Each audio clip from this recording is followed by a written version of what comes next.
Mundo ko sa mundo nyo. Magkadikit magkamuka pero kahit kailan hindi magtutugma. Mundo nyo sa mundo naming katatubo. Tila ba napakalaking pagbabago? Pagbabago para lang matanggap ng ibang tao.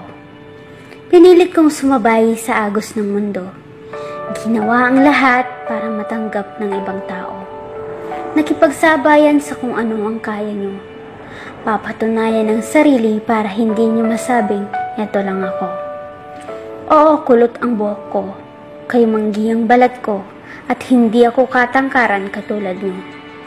Bababa sa sibilisadong mundo, iiwan pansamantala ang bundok kung saan tanggap ako.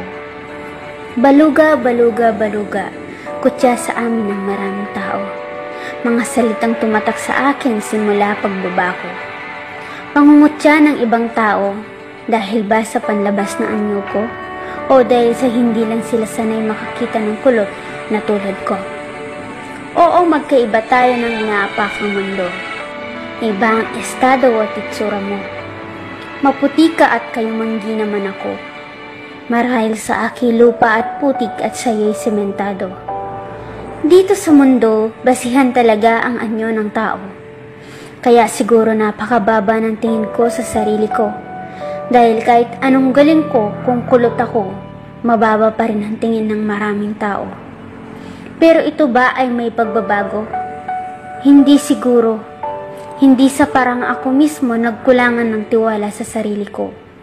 Ako mismo nagpakain sa paniniwalang iba ako sa inyo. Paniniwalang hanggang dito na lang ako.